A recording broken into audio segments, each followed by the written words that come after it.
I thought I'd take a few moments to do one of the short vlog themed videos just to kind of fill you in, catch you up. I'm not doing much shop work today. We had to run to town today before it got too hot. Had to take the non-air conditioned pickup in and pick some stuff up, and I wanted to get that done this morning. Now it's the hottest part of the day.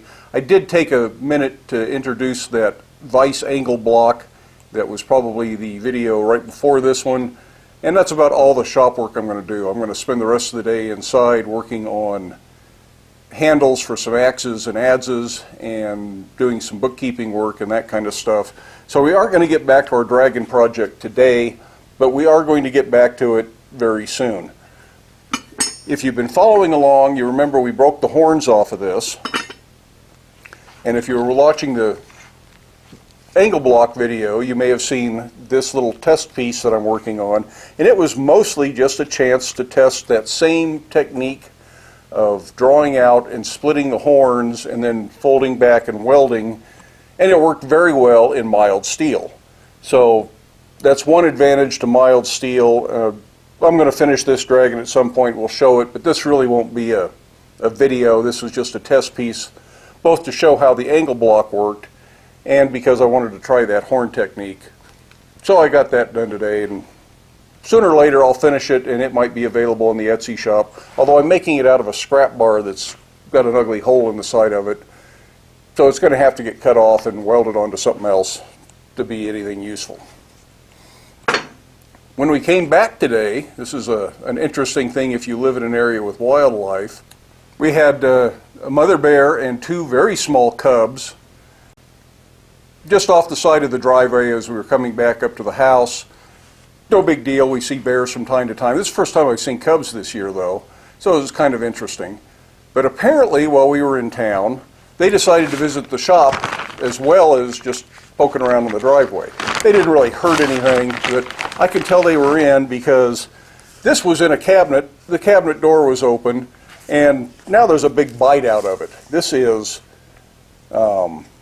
abrasive belt grease. It helps belts run smoother and leaves a finer finish. And this actually has a little bit of abrasive in it to do some fine polishing on a, if you've got a fine belt, you can put this on the top of it and turn it into kind of a polishing belt.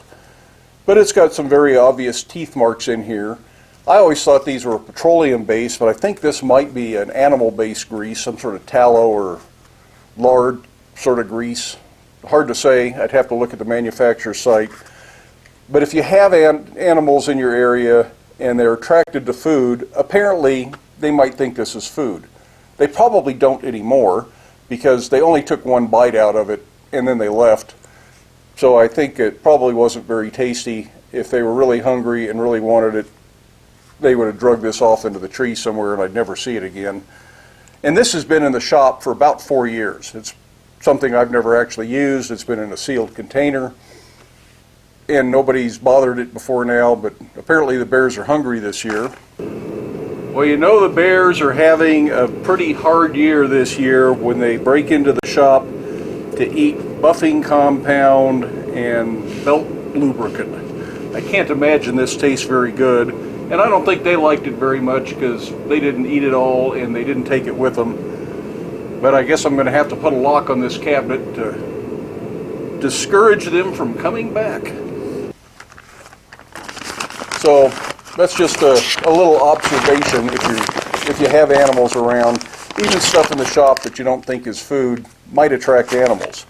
I've had that problem with some of my buffing compound. A buffing bar like this lasts me for years. It takes a long time to wear one of these out. They've been disappearing much faster lately, and they have all these little tooth marks all over them. I think the chipmunks or the squirrels like these, but only the coarse ones. There's no tooth marks in the fine polishing bar, only in this coarse buffing compound. Kind of odd. So that's just a little bit of a catch up on what's going on in the shop today and why I'm not back to the Dragon project, but we will be back to it pretty quickly. I suspect tomorrow we will start making the other components so we can look at how this mounts, and I'll show you what I'm going to do with this hole on the back to make it a little bit better mounting surface. I know these little vlog videos don't have a lot of exciting blacksmithing going on, but hopefully there is some interesting information and some of you get something out of it. In the meantime, I hope you can get out to your shop. Hope you can make something. do stay safe, do wear your safety glasses, and we'll be back to working on our dragon very quickly.